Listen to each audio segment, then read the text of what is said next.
अस्सलाम वालेकुम स्टूडेंट। आज का टॉपिक है हमारा सेट का कॉन्सेप्ट समझने के लिए सबसे पहले हम इंट्रोडक्शन पढ़ेंगे। In our daily life we observe the word water set, tea set, dinner set, sofa set, a set of books, a set of colours and so on. But in mathematics, the word set has broader meaning because it provides us a way to integrate the different branches of mathematics. For example, A set है set of counting numbers, B set है the set of interesting books. Student हम अपनी daily life में देखते हैं कि water set use करते हैं हम किचन में, टी सेट, डिनर सेट का स्टूडेंट आपको पता है कि इसमें तमाम प्लेट्स दूसरे बर्तन इसमें शामिल होते हैं। सोफ़ा सेट में सिंगल सीटर, 2 सीटर, 3 सीटर सारा सोफ़ा जो है वो सोफ़ा सेट बन जाता है। सेट ऑफ बुक्स क्या होगा? 7th क्लास की बुक का सेट, 6th क्लास की बुक्स का सेट। और सेट ऑफ कलर्स, एक पैकेट जो कलर सेट मिलता है वो सेट ऑफ कलर्स है। लेकिन जो सेट का कॉन्सेप्ट मैथमेटिक्स में है वो बहुत ज़्यादा ब्रॉडर मीनिंग में यूज़ हो रहा है। और सेट ऑफ काउंटिंग नंबर्स आपको पता है स्टूडेंट, काउंटिंग नंबर कौन से होते हैं? 1 2 3 अप टू सो ऑन। और set of interesting books her person के लिए अलग हो सकती हैं। कोई बच्चा स्टोरी बुक्स लाइक कर सकता है, कोई पर्सन जो है इस्लामिक बुक लाइक कर सकता है।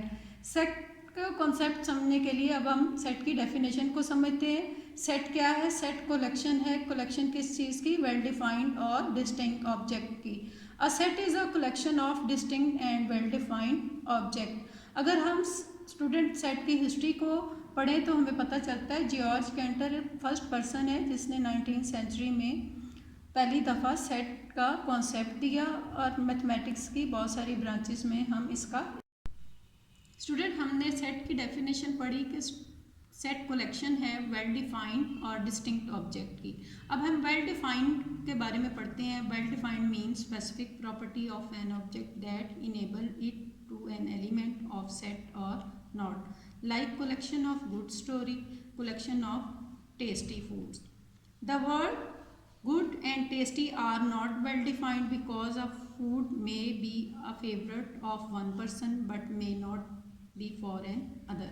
Specific property का मतलब है कि हमें एक ख़ास एलिमेंट या ऑब्जेक्ट किसी सेट में शामिल होंगे जिसकी वजह से हम ये कह सकते हैं कि ये सेट है या नहीं है। लेकिन एक ऐसे वर्ड अगर यूज़ हुए हैं जैसे गुड है या टेस्टी वर्ड अगर सेट में यूज़ हुए हैं तो उनको हम सेट नहीं कहेंगे, क्योंकि गुड का जो वर्ड अगर हम यूज़ करते हैं तो गुड स्टोरीज एक पर्सन के लिए गुड हो सकती है लेकिन दूसरे बच्चे हो सकता है उसको स्टोरी को ना लाइक करें। इसी तरह टेस्टी फूड एक पर्सन के लिए तो चिकन टेस्टी हो सकता है लेकिन दूसरा पर्सन हो सकता है वो वेजिटेबल पसंद करे।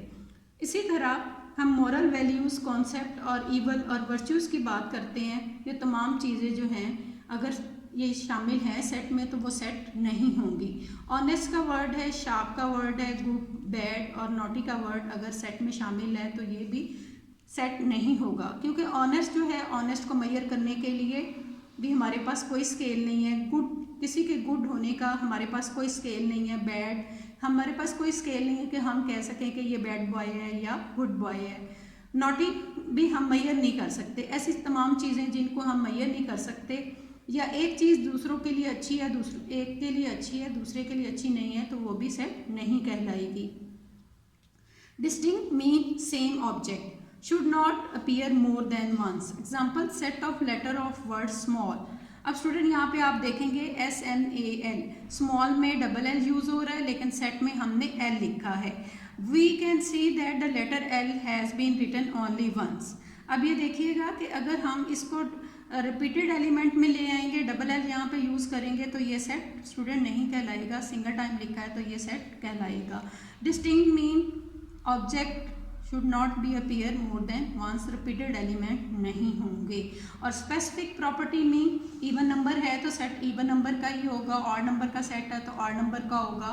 अगर इंटरेस्टिंग बुक्स का सेट है तो वो इंटरेस्टिंग बुक का ही होगा। क्लास 7th क्लास की बुक का सेट है तो उसमें 7th क्लास की ही बुक शामिल होंगी, उसमें 6th क्लास की बुक शामिल नहीं होंगी। स्टूडेंट आज का आपका होमवर्क जो है, आपने learn and right definition of set and write any 5 set from book Learn and Write table 2 and 3.